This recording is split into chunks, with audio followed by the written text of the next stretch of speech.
ప్రస్తుతం బీజేపీ రైతు సాధన హామీల దీక్షలో ప్రస్తుతం ఈటెల రాజేంద్ర మాట్లాడుతున్నారు. లైవ్ చూద్దాం.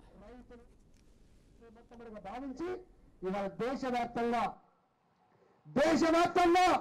చిన్న రైతాంగానికి మధ్య తరగతి రైతాంగానికి సంవత్సరానికి 6,000 రూపాయలు ఇచ్చి రైతులను ఆదుకున్న ప్రభుత్వం ఇవాళ నరేంద్ర మోడీ గారి ప్రభుత్వం. ఇది ఏ మేనిఫెస్టోలో పెట్టలేదు, ఎక్కడ కూడా మేము హామీ ఇవ్వలేదు. హామీ ఇవ్వకుండా అమలు చేసింది తెలంగాణ మొత్తం దేశ రైతాంగం కోసం. ఇవాళ మమ్మల్ని పట్టుకొని నువ్వు అంటున్నావు, మేము అడుగుతున్నది ఇవాళ మేం కాదు, తెలంగాణ పల్లెల్లో మమ్మల్ని అడుగుతున్నారు, మా నాయకులు మా కార్యకర్తలు అడుగుతున్నారు. భారతీయ జనతా పార్టీ కొట్లాడుతలేదండి. అయ్యో మాకు ఎవరు అండగా ఉంటారంటే ఇవాళ తెలంగాణ రైతాంగానికి అండగా ఉండే పార్టీగా, ఎక్కడ దుర్మార్గం ఉన్నా ఎక్కడ అహంకారం ఉన్నా కొట్లాడే పార్టీగా ఇవాళ వాళ్ళకు భాషగా నిలిచింది. ఇవాళ తెలంగాణ బీజేపీ లేచిన పార్టీ, మా ఎంపీల బృందం, మా కార్పొరేటర్ నుంచి మనం చేస్తున్నాం. తెలంగాణ రైతులారా, ఇవాళ మనోళ్ళు చెప్పినట్టుగా రైతులకు ఏమేమి హామీలు ఇచ్చిందో అవన్నీ అమలు చేసేంత వరకు నీ భరతం పట్టుడు కాలం మిస్టర్ రేవంత్ రెడ్డి అని చెప్పి ఈ వేదిక నుంచి నేను హెచ్చరిస్తా ఉన్నా. నెంబర్ 1, ఇవాళ ఆనందంగా ఉంది, చాలా ఆనందంగా ఉంది. ఇప్పటిదాకా మా మైనార్టీ లేడీస్ వచ్చిపోయింది ఇక్కడికి. అయ్యా రైతుల కోసం దీక్ష చేస్తున్నారు మీరు. హైదరాబాద్ లో ఇప్పుడే వచ్చిన మా వాళ్ళు ఎంత ఇక్కడ నిలబడ్డారు. హైదరాబాద్ లో మూసీ ప్రక్షాళన పేరిట, నీ హైదరాబాద్ డ్రామా పేరిట పేదల వేలాదీలు కూస్తా ఉన్నారు, నిర్దాక్షిణ్యంగా కూస్తా ఉన్నారు. సాటర్డే సండే వచ్చిందంటే ఇలా హైదరాబాద్ లో ఉన్న బస్తీ వాసులకు కంటి మీద కునుకు లేకుండా పోతా ఉంది. ఇవాళ పొయ్యి మీద కుండ పెట్టడం లేకుండా ఉన్నది. మా పక్షాలు కూడా మీకు దీక్ష చేస్తామని చెప్పి ఇప్పటిదాకా మా మైనార్టీ మహిళలు వచ్చిపోయిండు. ఇవో ఇక్కడ మా వాళ్ళంతా కూడా నిలబడ్డారు. కారణం ఏంటి? కాంగ్రెస్ ఎట్లయినా మోసం చేసింది. ఆనాడు ఇదే మూసి ప్రక్షాళన పడ్డ బీఆర్ఎస్ పార్టీ కూడా ఆనాడు మమ్మల్ని అదొకొట్టింది, బెదకొట్టింది. వాళ్ళకి చిత్తశుద్ధి ఉంటుందని మేము భావించట్లేదు. బీఆర్ఎస్ పార్టీకి చిత్తశుద్ధి ఉంటుందని చెప్పి భావించట్లేదు. చిత్తశుద్ధితో నిర్మామాటంగా బరిగీసి కొట్టాడే శక్తి మీకు మాత్రమే ఉంది బిడ్డ, మీరే కొట్టాలని చెప్పి ఇప్పటిదాకా వచ్చిపోయింది. 45 రోజులుగా మల్కాజిగిరి పార్లమెంటు మీకు తెలుసు, న్యూలీ ఎక్స్పాండెడ్ సిటీ అంత మల్కాజిగిరిలో ఉంటుంది.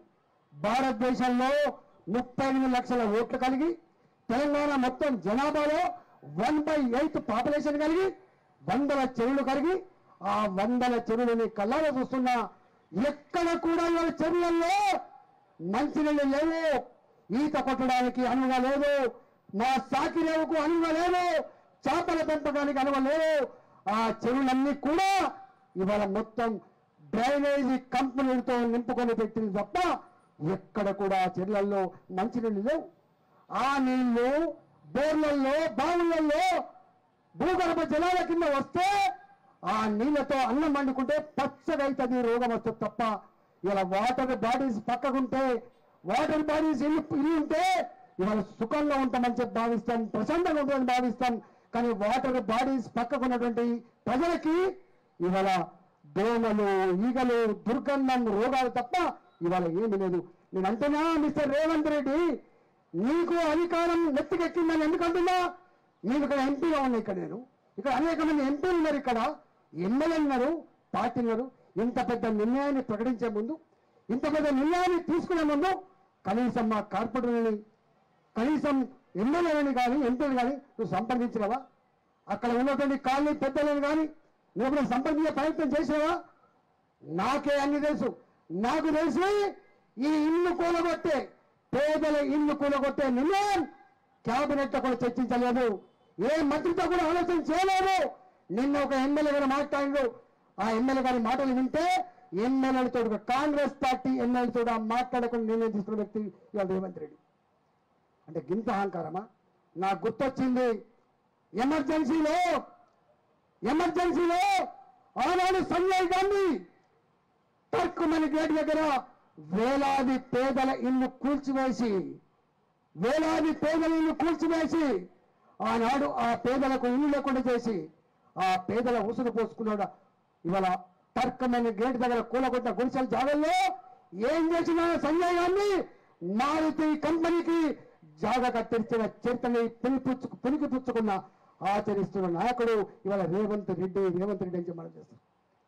ఆయనకు నేను అడుగుతున్న రేవంత్ రెడ్డి గారు, నీకు మూసీ ప్రచారం నిజమే అయితే నేను ఒక్కటి అడుగుతున్నా, మూసీలో నిజాం ఆ కాలంలో రాతి కట్టడాలు కట్టి, మీరు హైకోర్టు దగ్గర చూడండి, న్యాయపూర్ణ చూడండి, రాతి కట్టడాలు కట్టి హైదరాబాద్ మునిగిపోకుండా రాళ్ల కట్టడాలు కట్టిండు.